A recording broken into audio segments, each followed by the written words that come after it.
Someone once told me that we don't grow when we're comfortable. We grow by making ourselves uncomfortable, through the grit and the determination we find the will to win. For us, veterans, first responders, what is the most uncomfortable thing imaginable? Talking. Well, that's what we're here to do. Welcome to Real Talk Mondays, where veterans and first responders come together to share their knowledge to build a stronger community, one real conversation at a time. And there it is, guys. We are recording. Joey just let everybody know that he is not wearing pants for our very first podcast. So welcome to Real Talk Mondays, guys. Today we have Ken Busby on the show, as well as Joey Alexander. Appreciate you guys coming on the show early morning Saturday. So we'll roll right into it. Ken, give us a little bit of background, man. Tell us about you. So, I left my hometown, Cali, a long time ago. Joined the Army for 12 years. Got to meet you, glorious bastards. Did a lot of fun stuff in the military. Decided it was my time to get out, so I left. And ended up looking for a replacement to the military and found that in the fire world. Did a little time doing some personal protection and executive protection kind of stuff. And then left there and went back to the fire world, and that's where I'm at now. How long you been doing how long you been doing the wildland firefighter thing? Yeah. So I took a break in 2018 to do executive protection, had a deal, couldn't pass up. And now I'm back at it. This will be my third season this summer, starting in May, I think is when we start. So, still new to it, still trying to figure out the ins and outs. I know fire's hot. I know my pack's heavy. So I got the bases covered. So you chose wildland firefighting over hanging out with assholes? No, I chose both. You can do both. Yeah, you can do both. There's just a preference to my level of asshole that I like, and I find that better. We're the assholes. Oh, gotcha. Yes, it's us. Yeah. Okay. Yeah. You guys know that? Yeah, my whole life. Figured. I mean, I can show screenshots that'll prove it. No, you won't. Okay. So Joey Alexander, man, welcome to the podcast. Joey and I were stationed up in Alaska along with all these fine fellows here. Give us a little bit of background on you, man. Yeah, man, I appreciate you having me. So I did 6.5 years in the Air Force, as Logan said, in security forces. Deployed a couple times, ended up getting out, unfortunate, back in August 2014. After that, I was lucky enough to get on with Flexi Security here at Charleston, South Carolina, with one of the guys that was also a security forces member. Did that for 2 years. And once I got done with that, I decided to go back with security forces just as a civilian with the Department of the Air Force as a police officer, doing the same thing I was. Did that for 3 years and decided it was time that I wanted to do my lifelong dream of being a civilian real police cop officer. work. Real cop work. Being part of a local law enforcement agency, and I chose to make that big change and started working for the Mount Pleasant Police Department across the river from Charleston, and I've been doing that now for 2 years. Nice, man. Nice. What's the biggest transition you've had between the military and civilian law enforcement? Honestly, the biggest one is going to be the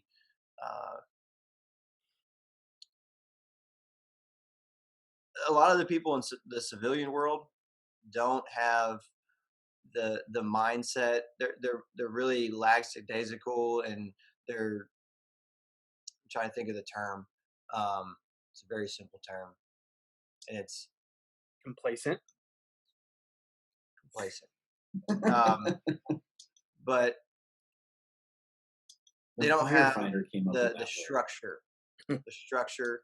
Like a lot of the people I work with, they don't even like to wear their uniform correctly. Like they just look like they look like they don't belong in the uniform. It's all baggy and stuff like that. Crazy. They don't hold themselves to a higher standard. So it's just hard. It was different going from the military in that aspect to the civilian world. Yeah, I totally get that whole command presence thing, right? Like you show up looking shit hot, people are gonna tend to the call can go a little bit better. Another guy we have on the show, he's going to be the co-host of this crazy ride that we have going on, Nate Keene. He was on our very first show, so there I was. Nate is also come on board with Second Chance Outdoors. He is our chief operations officer, so welcome him to the Second Chance Outdoors team, and he's helping make stuff happen behind the scenes. So I appreciate that, and just give us a little bit of background on you, man.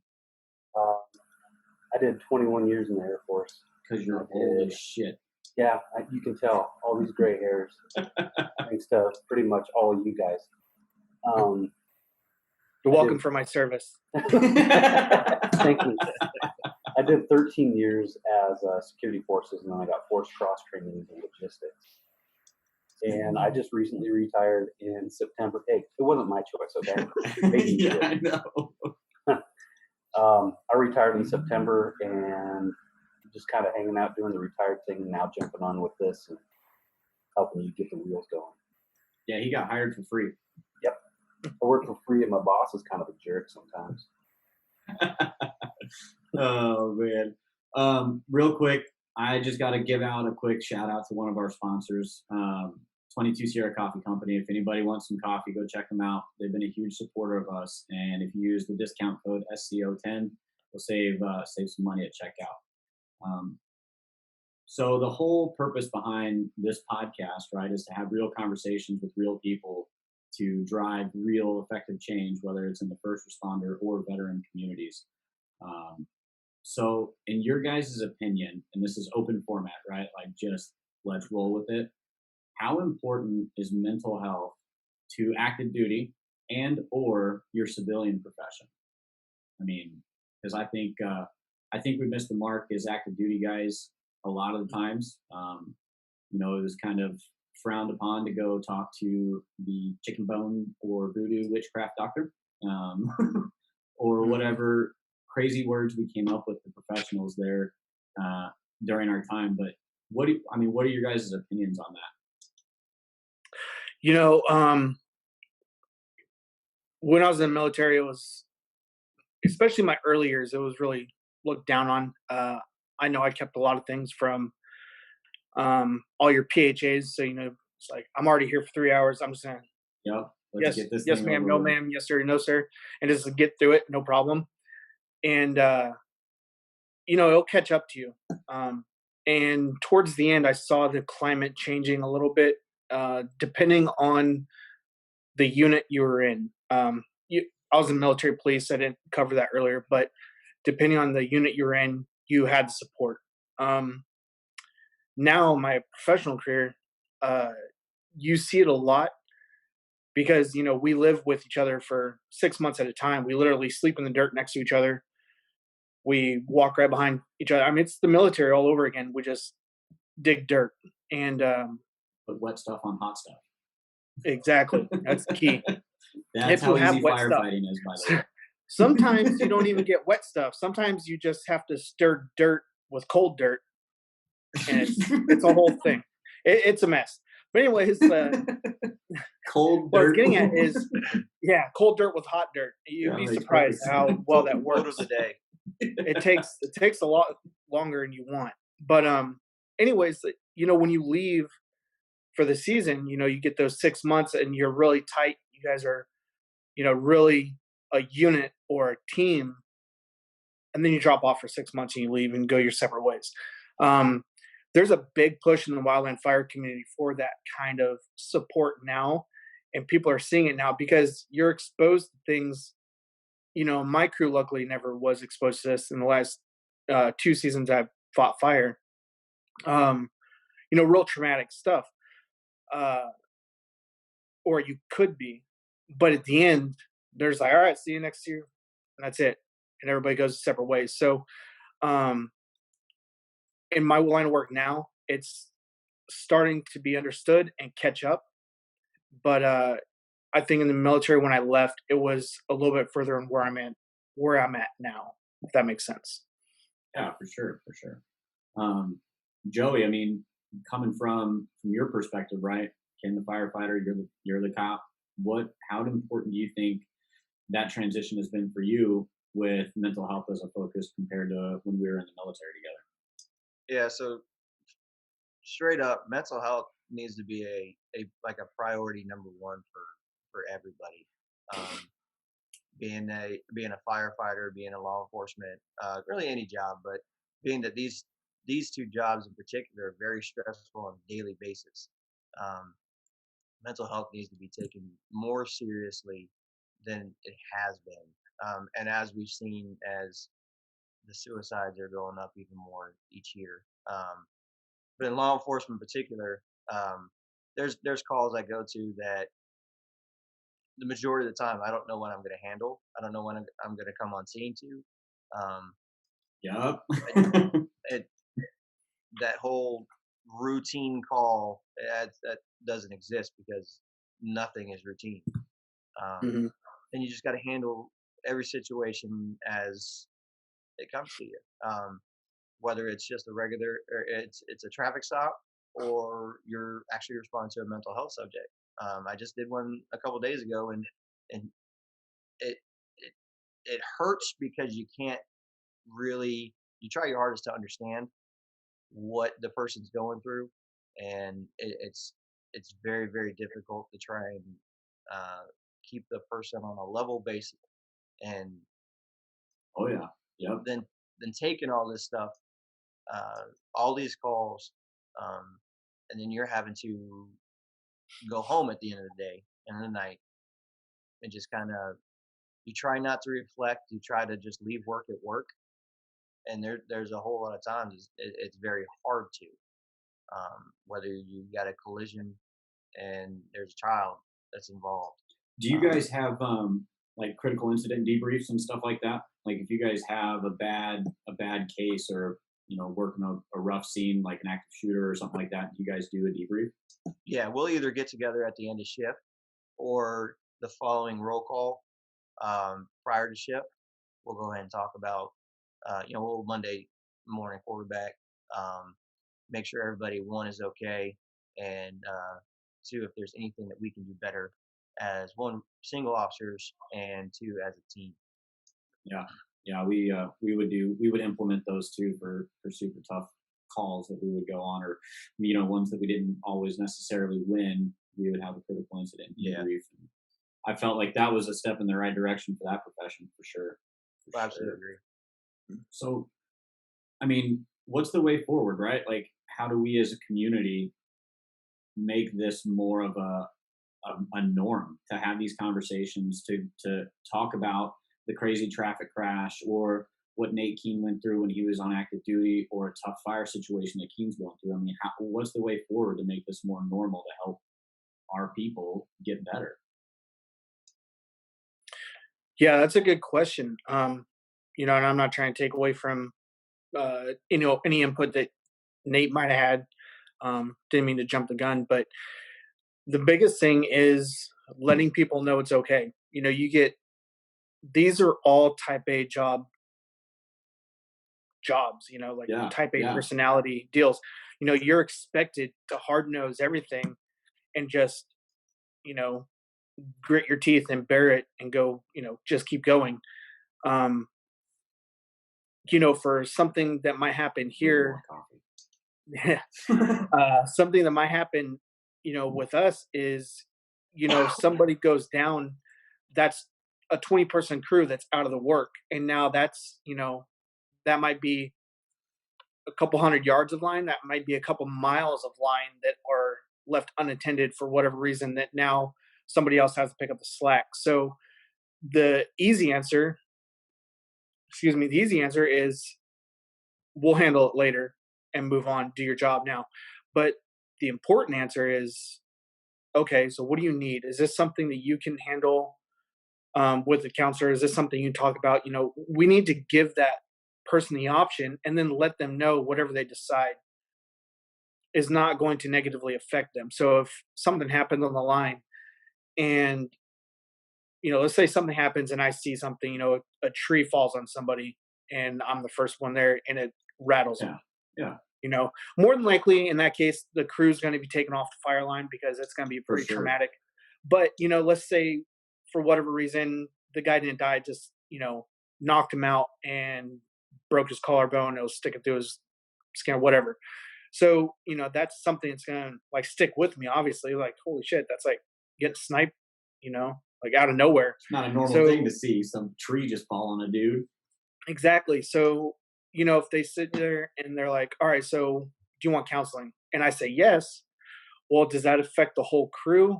Does that affect the work? Does that, this, that, and the other? So if those questions come up and those situations are handled, they need to be handled in a way that the person knows that whatever happens isn't going to be used negatively against them. Like, we understand you're rattled. We understand that this is going on. So we're going to give you the choice. If you want to see a counselor right now and take a down, take a knee, take a down day, whatever, fine, do it. Get right, come back. Because you're not going to be good with us if you're just looking up the whole time. Because then you're Right, going to walk yeah. into an ash pit. You're going to walk into a rattlesnake. What's that you're come going to down walk. to?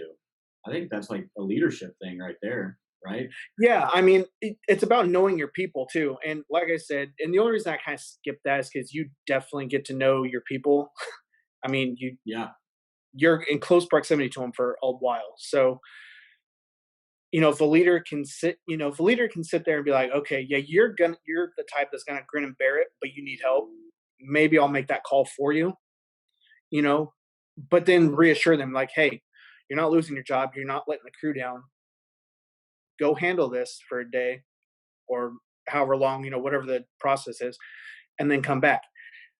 I think the big part about that is there's no process. There's, at least that I don't really know of one. I mean, I know they have counselors for traumatic events and stuff like that and debriefings, but I don't know what the process is.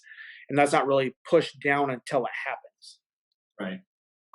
That, So- that brings a good point up, and that's leading into a question that I was going to ask you guys. Is you started talking about some of the things that may hinder you from going. I was going to ask you guys, like, what are the difficulties that you guys see either while you were in or in your current professions that would keep you from seeking any type of mental health? So I know there were two things when I was active duty, again, back in 2014. I know things have changed since then. But there were two things that always stood out to me, even to this day. That, remember that open door policy? They always said, like the commander would always It's a say, trap. open door policy. That didn't actually exist because they never wanted you to use it. And then your upper echelon supervisors were like, you better come talk to me before you go to open door. And it defeats the purpose of having a direct connect to your leadership for that. And then the second one was, if in security forces in particular, okay, remember when somebody would start having some mental health issues, and they Yeah, would bring man. it up to their supervisor, They get relieved of duty. they'd get relieved of duty. They'd have their weapon taken away from them. And just because you seek help doesn't mean you're fucked up in the head. Right. Mhm. See, he said the fuck word, Ken. It's okay. I already marked it down. You marked it down already. Joey is the first. It doesn't mean you're messed up in the head. And that's a big thing that people look at is, or think about is, oh, you're seeking help, so you must be, messed up. Like, Yeah, and that was one of the biggest fears I think a lot of us had when we were working, was if we went to go seek help, what's it going to do to my career? Are they going to take my gun? Now what? Now I'm going to be separated from my friends, from my flight that I'm working with, the people that I'm closest with that'll help me. I'm going to be separated from all of them, and everybody's going to know. How's that negatively going to either impact my mental health, my career, what's the snowball effect of it? And that's, I think, what kept a lot of people away. It kept me away. When I finally went, I was in Alaska. I was running the armory. I had all the guns. I had all the ammo. This is why he's in logistics. And when I finally went and I went in, I asked my voodoo doctor. I was like, hey, this is where I work. If I lose my ability to arm, I work in the arms room. I'm screwed. And he reassured me. He's like, hey, this is not what's going to happen. We just need to work through it. And I think a lot of people, that was the turning point for me. And a lot of the message coming out of telling people that, hey, it's not necessarily going to impact you negatively, but if you continue to not seek help, it's like Ken said, it's going to catch up and it's going to continue to snowball until it may be too late, or it may negatively impact you in ways you haven't thought of. Man, one of my biggest problems with it was when you went and sought help, right? Or the perception was if you went and sought help and you got disarmed, you're going to be with the Rod Squad. What was the Rod Squad? It was the guys who were going like shitbags. Yeah. They were going, they were in troublemakers. Yeah, they wrote the freaking law, right? They were being charged under the UCMJ, and now because I'm going to seek help, I'm in the same boat. Like that doesn't make any sense to me. Guilty by association, kind of a right? Because then you've got senior NCOs walking around the unit, or your commander walking looking down on you. Yeah, nobody knows why you're there. They just know, oh, look, there's Logan on the Rod Squad. Like, he's probably fucked up like a football bat. Yeah, so like, write that one down. I remember that was number 2. I got you. So I remember when I went back to Bliss, or when I went to Bliss from Alaska, and actually went into get our psych eval for SRT, our special reaction team. We went through all those questions and everything. Do you feel like a superhero? Do you feel like you're invincible? All this other stuff. Obviously, no, I don't think I'm a superhero. I can barely run in El Paso. Shit's high as fuck. It's like 4,000 feet. I'm out of breath. That's a terrible superhero. But at the same time, there's a lot of questions on that questionnaire that I was like, I'm not answering that because I want this job. I want to keep working. I want to advance my career. If I say this, they're going to be like, all right, cool. I mean, thanks for showing up. Go to battalion. You're going to do paperwork. Don't worry, you'll be doing something important like managing the training calendar. No. It's like, no, that sounds terrible. No, I'm not going to do that. Yeah, exactly. So, it definitely, the way they come at it, it just seems underhanded. In my experience, it was like, we're here to help, but this medicine is going to taste like absolute shit, and you will not like it. And there's a good chance the side effect is you're going to ruin your career. So, right. Like, we're going to give you this, and it might help, but it's definitely going to make you on the do not arm list. Yeah, exactly. So, for all intents and purposes, I'm safe to arm. but I think self-diagnosis doesn't count, Ken. Yeah. I got WebMD pulled up right now. We're all going to die in 6 minutes. Got it. But I forgot where I was going with this. There was a point, and I'll get back to it. Oh, okay. So there is a difference that I've noticed from military to my current law enforcement job. To one of my buddies on my team right now, he's seeking mental health help, and it just goes. There's just a combination of things, work and relationship, and he just wanted, instead of having, it's one thing to have a cool supervisor, which we do. We have great sergeants on our team that we're able to talk to and have a normal conversation with, use first names. But then there's closer people on your team that you shoot shit with and on a daily basis. Yep, that you door up with. There's still only so much that you can talk to them about. There's still going to be some stuff that you you hold in that you don't want to, uh, put onto them, or you still don't feel quite comfortable speaking that kind of stuff to them. So in that sense, he felt like there was a need to talk to somebody like a third party, somebody that had no idea what was going on with his own life, with his work. So he sought help, and it was even after his he told me that he was seeking help, which was I thought it was great Yeah, you that got to he was celebrate that actually win, man. telling me that he was seeking Yeah, it's tough to even mental just health go help. find it. And I told him, I said, dude, that's great. I said that, I mean, you don't even need to have anything really going on to just go talk to somebody. If you just need to vent about whatever Send you it. have going on in your life, that's what they're there for. They're there for people to practically vent. Yeah. I mean, that's Yeah. and I said, dude, that's awesome. And he's had a meeting with his therapist once a week, and he's loving it.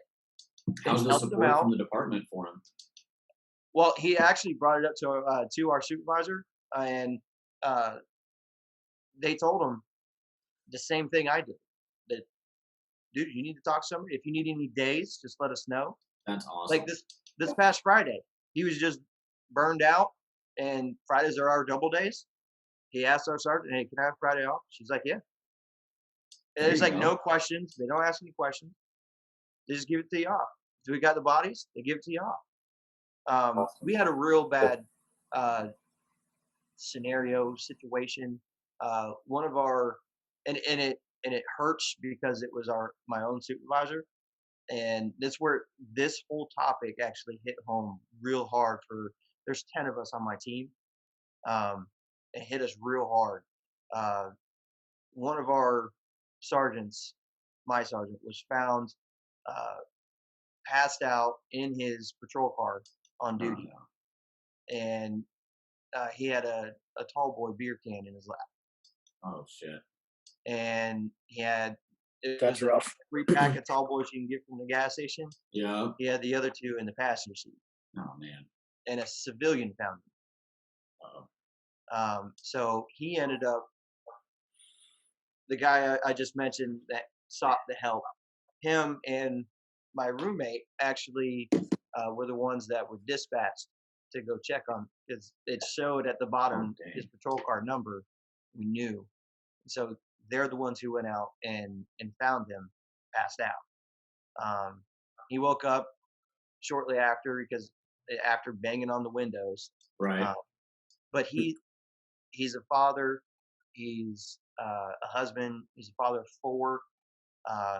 He's the sole breadwinner for his home. So even on his off time, he's working extra duties, and not just like 2-3 hour. They're 10-hour shifts. Because So cops he's don't get paid enough. Yeah. working constantly, and even when it's someone that that's that close to you, and we are close as a team, and if they don't say anything about it, we don't know. And all of us, we sat there and we Monday morning quarterback, like what did we do wrong? What did we not see? Like, were there anything that stood out? Were there anything that he did that we just didn't notice? And unfortunately, we were thinking about little things, but nothing really stood out. And So like, he's in a leadership position, right? So maybe he's not one to broadcast down what stuff's going on for him. So, I mean, if we're that guy that's working for that dude, and we recognize or, start to see some things that are affecting him, like, how do we as the junior enlisted or the young patrol guy on the street, like, how do we make that difference to impact the guys that are there to lead us? Like, how do we lead our leaders to help better everybody? I think that's where the relationship comes into play. Yeah, I exactly. think I felt there at the end for like the military, that whole brotherhood and sisterhood, that family kind of went away for me, because we were getting a lot more younger kids in that didn't care too much, and it just wasn't this. Like, don't get me wrong, when we like in Alaska, like when we were all there in Alaska, it was completely different. Chaos. Alaska was chaos, but we had a pretty good crew. Alaska was nice. Alaska was good. Everybody I worked, the majority of everybody I worked with, Yeah. came down here to Charleston. It was like a completely different atmosphere. So I think that relationship with the subordinates and the leadership needs to be more of a cohesive, like more conversations as not just coworkers, but people actually using people's names, not hey. Yeah, it's like mentors. Making yourself personable and able. That's one of the things that I saw was even before I retired, I was running the shop. I was the top. I have to be able to have a mindset that maybe I'm not seeing something that's going on with me, but my subordinates are, and I have to be open and willing to accept that. They may come to me and be like, hey man, is everything good? What's going on with you? Instead of, I'm the top, you can't come talk to me. I have to be able to be approachable and accept it. Because when it comes down to it, I mean, at the end of the day, no matter the position, it's just people. Yeah. All you got to do is just build relationships with your people. The score essentially takes care of the rest. Yeah. So what have you guys been doing? What are some things that you have found that have helped you, in your transition from active duty into the civilian world? Because let's face it, even going from active duty military to civilian law enforcement or into the fire world or corporate America, that transition's tough no matter what you're doing. So what are some things that you guys have found that help you with that transition or help like reset your mind? If you're having a bad day, what are some tools that you guys are using? Well, the number one thing you don't want to do is not do anything. Bingo. I thought that getting out of the military after working for 12 years straight, and being like, you know what, I'm going to take some downtime. I'm just going to chill out. I'm going to be a bum for like a year. About 3 months into it, I was like, this is bullshit. I need something to fucking do right now. Let's do that this. structure. Figure this out. And well, then all my opportunities had passed, not all my opportunities, but the opportunities that I would have benefited from the most had passed. And then I had to go to a tertiary plane. It wasn't even really a tertiary plane. It was like, I ended up volunteering with the Ranger District to clean up campgrounds just because I needed something to do that was productive where I could see results. And just that kind of mentality, that's really what started me realizing how bad a shape I was in. And the conversation really hit home when I was talking to my brother-in-law, and I was just really kind of bitching about missing, camaraderie, the esprit de corps, and like missing the bro team feeling and all this stuff. Cause I mean, it was really cool working as a recreational technician. Like, I mean, I would go up to a campground, circle it. I mean, nobody uses campgrounds anymore. It's kind of a shame, but I go circle it, make sure like all the firewood was stacked, all the fire pits were cleaned out, there wasn't any trash. And then I just chill. It's usually by a creek. I just chill there for a little bit, hang out, listen to the birds and all that stuff. And babbling brook. Yeah, and then bounce. It was pretty awesome. Go on to the next one. It was really nice to get out and see some of that stuff, but at the same time, like I missed that work ethic from a group. And so when I was telling my brother-in-law about it, he's like, dude, just go join a fire crew. And by the time he had actually told me that, I had missed the first hiring period. So I had to wait till the next year. And that's when I got into it. And I went to Idaho, and Idaho is so beautiful. I was in kind of northern Idaho. I was up in the Palouse River Basin. Gorgeous. It's like an hour south of Coeur d'Alene. Awesome place. I drove up through that, going to an archery shoot this summer, man, and that place is just. It almost reminded me of Alaska. Like driving up that middle 2-lane highway that's just a windy, curvy road. I don't remember the highway, but man, I was like, dude, this is Alaska. Once I got into the crew, started doing it, I loved it. I was like, this is where it's at for me, no problem.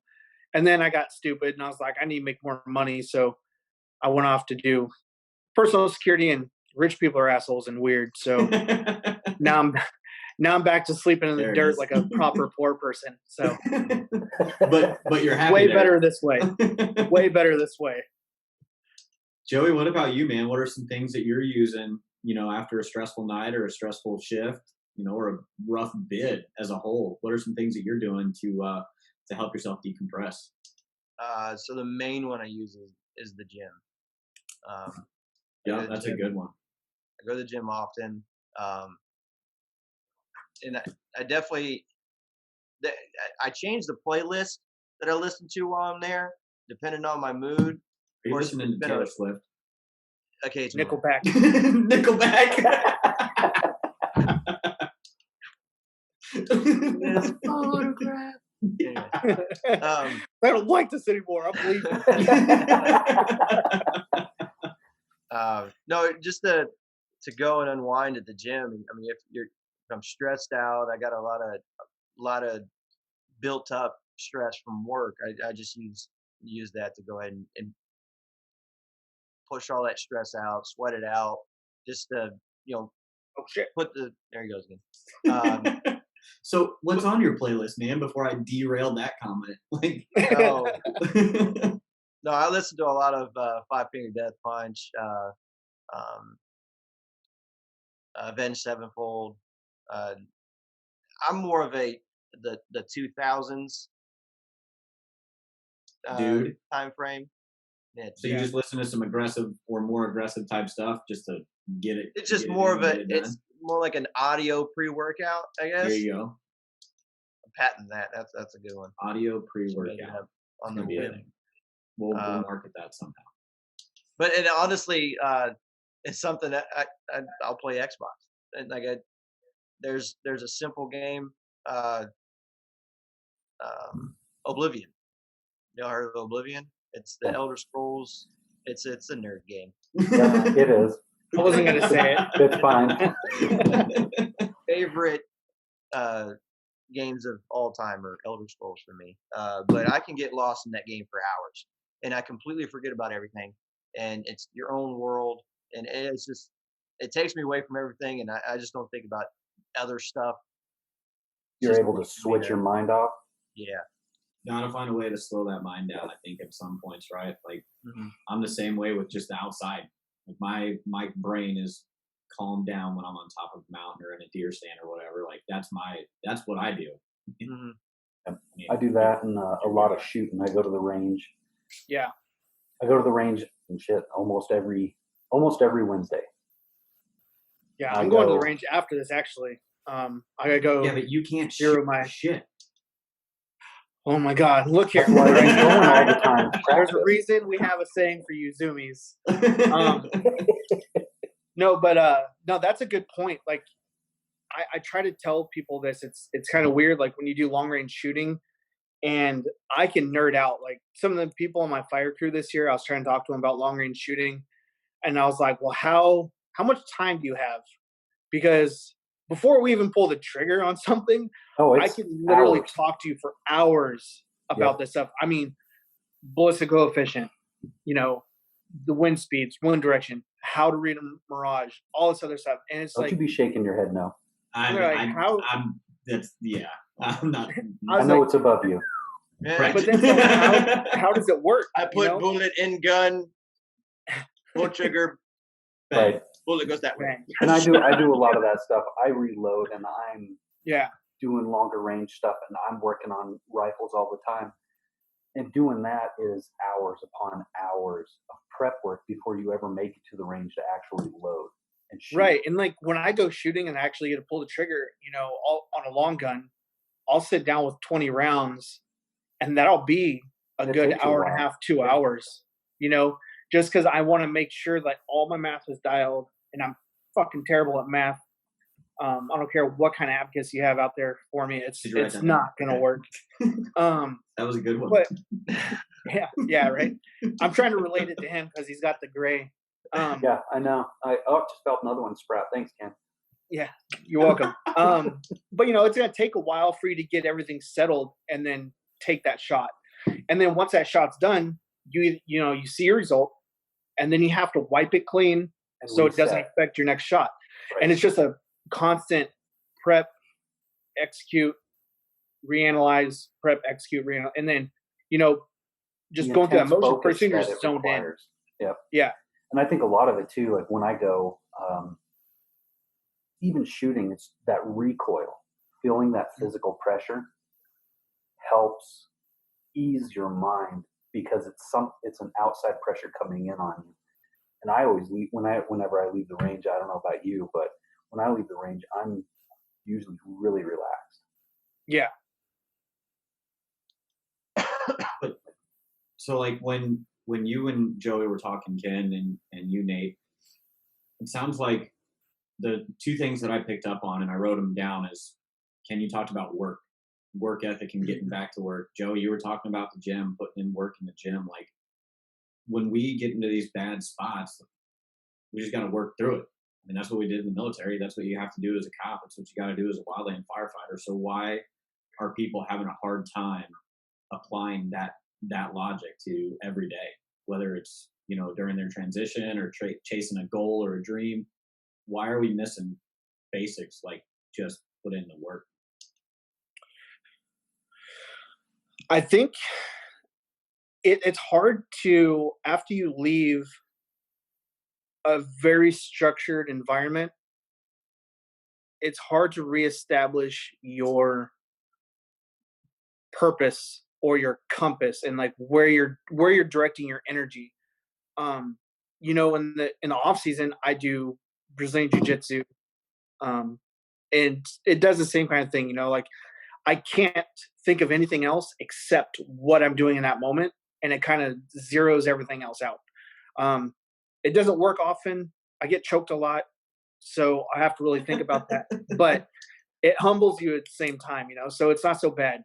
But yeah, just making sure you have a direction to go is the important part. Like, I mentioned work ethic.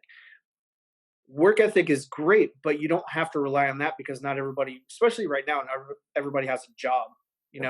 Like you started your own direction, Logan, with this company. You had a purpose when you got out saying, okay, I know I'm doing this, but this isn't really helping me. So how can I do something that helps me focus my energy in a more productive manner? So you started Second Chance Outdoors, I started my company. Those are the kind of things that really drive it. It's not necessarily the work ethic. It's the desire to be pointed in a direction where you can create the most good for yourself mentally and for others, purposefully.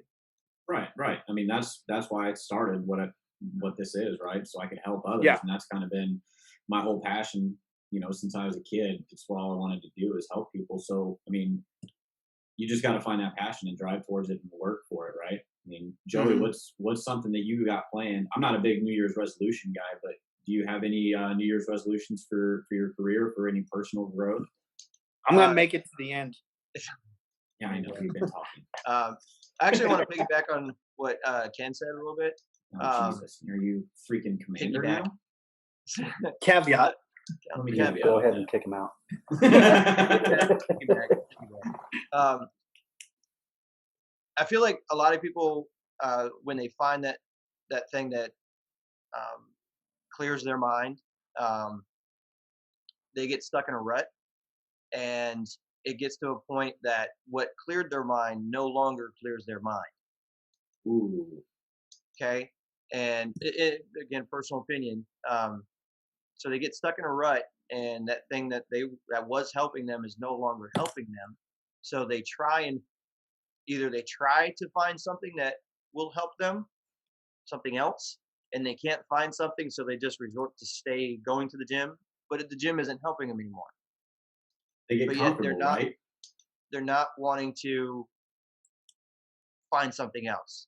So when they're not wanting to take that step like you did, you found something else that helped and you went with it. Some people are getting stuck in that rut and it's becoming too late. That rut, man, they're just comfortable. They're right? comfortable, You get comfortable in that routine. but then they're getting lost Yep. because what it's becoming a norm for them. So when instead of seeking help or jumping ship from this thing and forcing yourself to do something else to help yourself, they're comfortable and they don't want to change. And what is becoming a fucked up situation You write that is one down. now a normal, everyday crappy situation. So they're always in a low time, and I feel like it's just too late for them. Dude, I love that. I mean, this is our first episode that we have, and I haven't even shown anybody the intro except for Nate. And we talk in the intro for this about getting uncomfortable.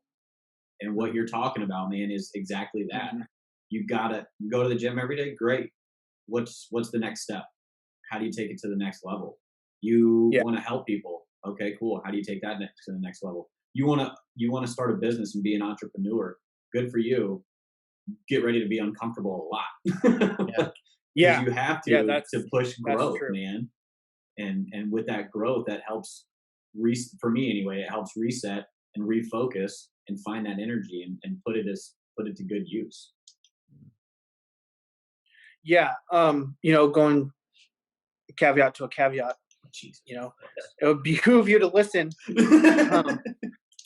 But it's when you find yourself in that rut, you have to find a way to make that worthwhile. That's the next key to it. That's the next step is like, okay, I found this outlet. What am I working towards? And that's what you have to try to figure out from there. That's the hard part. Hey, Not what about only you, that, man, but in you're retirement? don't do it by yourself. If you Yeah. find yourself, that's one of the big things. If you, You gotta find have yourself tribe, in that man. rut, bounce an idea off of somebody. Ask somebody else that you're close with that could possibly even give you an idea that you hadn't even thought of that'll pull you out of that rut.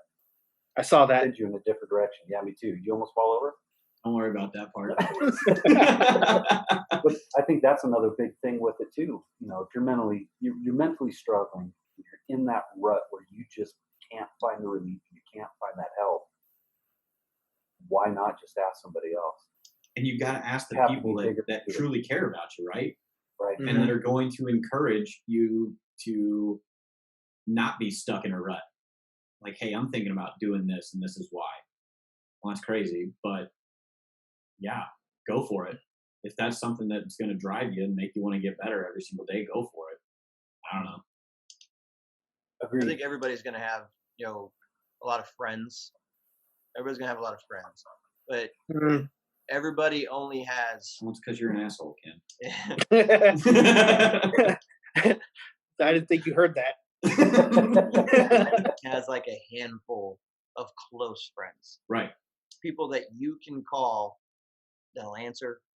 People that you can call and say, hey, can you come help me move a couch? Or, when you need somebody that you can call them, and it's only going to have a handful of people. So I think people need to understand that there are people there for you. Somebody will answer the phone call if you call. You just got to build your own tribe, right? Like you got to find like-minded individuals that make you want to get better every single day and surround yourself with those people. I mean, the memes on Facebook, the memes on Instagram, or whatever social media platform we're using these days, in the absence of a plan, move to the sound of gunfire, right? I mean, that's who you have to surround yourself with when you're kind of at your wit's end. Surround yourself with people that are going to be moving to that gunfire with you and dominate the space. Mm-hmm. I mean, that's one of the reasons why we're all here, right? Is to start building our tribe and make everybody better, because that's the only way that we're really going to defeat what we're talking about here is suicide within these professions. So, I mean, that's kind of what I got on it. Yep.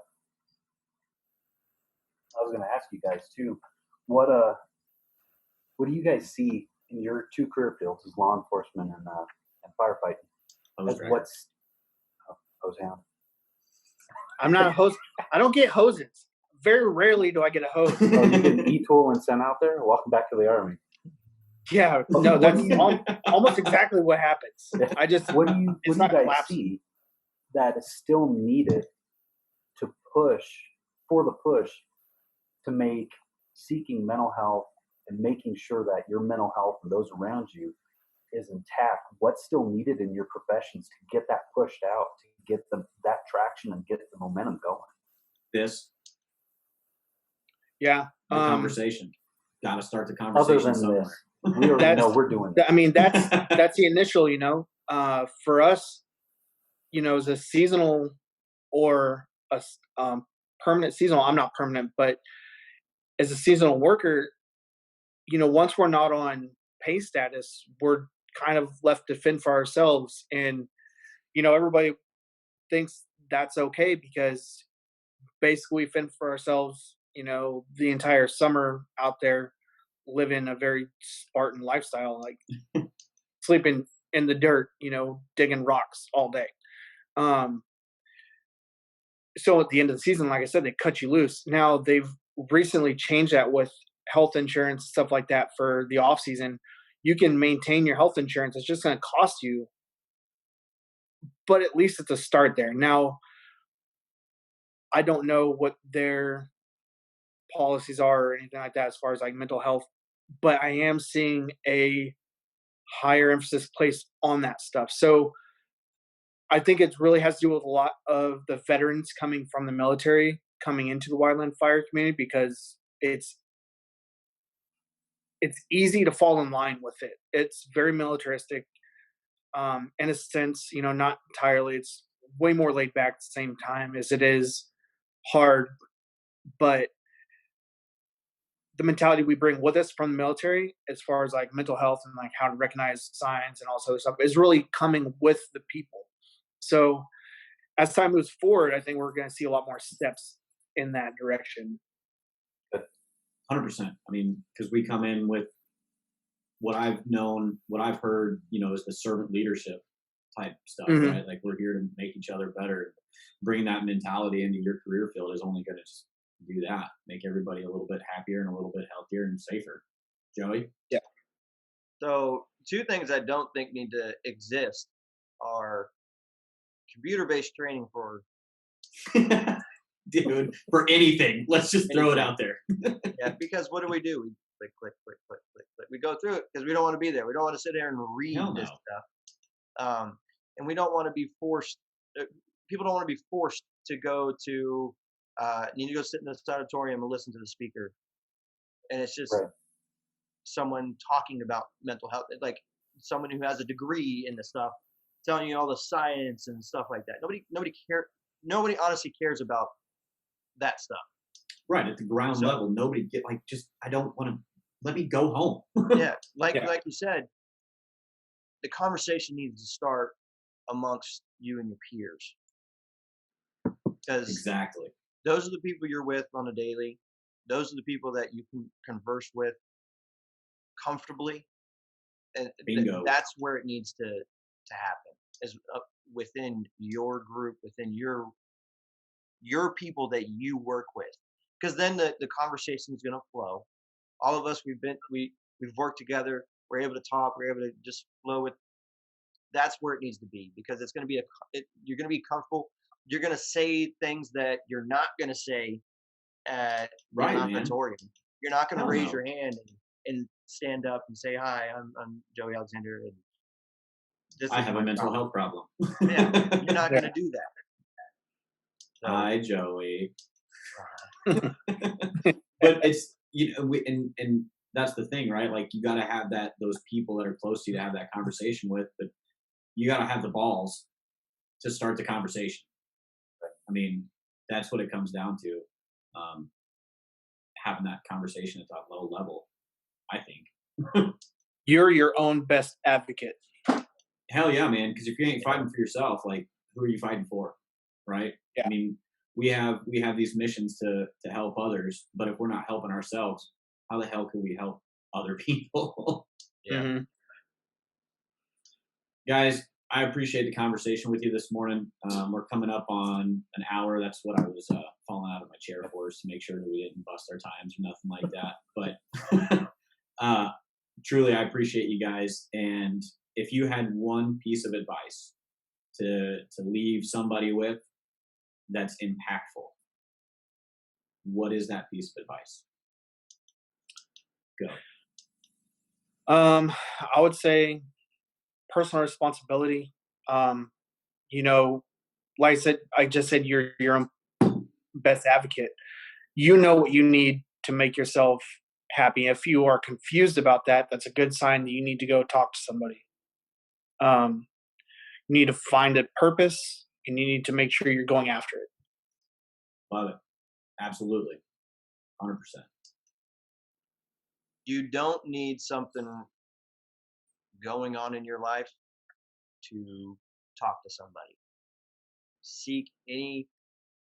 If you just need a third party, go talk to them. They're there to listen. You just need to get something off your chest. They're there for it. Just so you don't have to keep that on yourself. You know, it's not on your shoulders. It's not on your heart. At least now you have somebody to talk to, just to get it off. Find an outlet. Gotta find your outlet. Nate? I would say the one thing for me is when it comes to your mental health, is your career worth not having mental health? Or if you need the help, go get it. You can always find something else to do. You can always find another job. They may suck, but the job's a job most of the time, right? Hell yeah.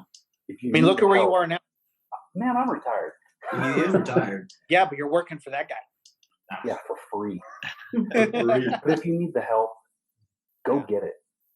If you're in a leadership position and you see that your people are struggling, help them get the help they need, even if they don't want it or they're resistant to it. You know, I'm talking right to you too.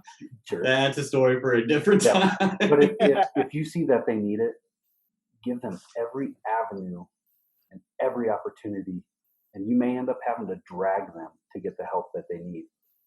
But nothing's more nothing's more important than having your mental health to push forward with everything else. Absolutely. Abso-freaking-lutely. The one thing that I would take away, guys, is you can't ever stop working, right? Like making yourself better, taking care of your mental health, taking care of the people around you is hard work. Don't shy away from it. Don't make excuses. Don't do anything like that. Just find your passion, find your goals, and attack the shit out of them and win. Because that's what we did, and that's what we know how to do. So why are we going backwards? We need to be always moving forward. Again, guys, I appreciate you coming on the show. This is our very first one, and I'm pretty happy with having you guys as our first guests. It's been fun. How many fuck words did we have? Counting that one, you got 5. Oh man, those are rookie numbers. We need to pump those things up. Don't man. worry, session 2 is coming up later. Guys, I hope to see everybody out on the mountain this summer in Mountain Archery Fest. Registration is open now. They're a huge supporter of Second Chance Outdoors and have really given us an outlet to grow this thing. So hope to catch everybody on the mountain. Joey, do you have any contact information that you'd be willing to share with everybody if they have any questions about civilian law enforcement they could reach out to? Unfortunately, not at this moment, but I will for your next episode. I'll make sure you have some. That'll work, man. Ken, give me a plug for Dig Your Corner. Yeah, Dig Your Corner at Instagram. That's what you That got. was it. That's Did you write that I down? don't know, that's All fun. right, That's yeah. I mean, if you want to talk about wildland fire stuff, anything like that, that's where you can find me. Get with me there.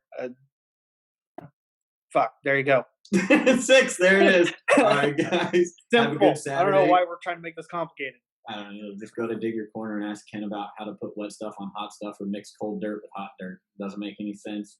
If you have any questions for us at Second Chance Outdoors, find us on Instagram, Second Chance Outdoors, or you can email Nate at secondchanceoutdoors.net, and it'll go straight to him, and he always answers his emails immediately.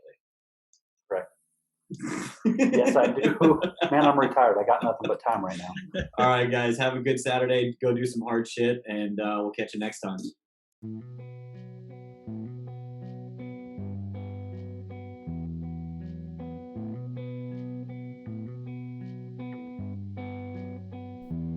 Thanks for tuning in to Real Talk Mondays.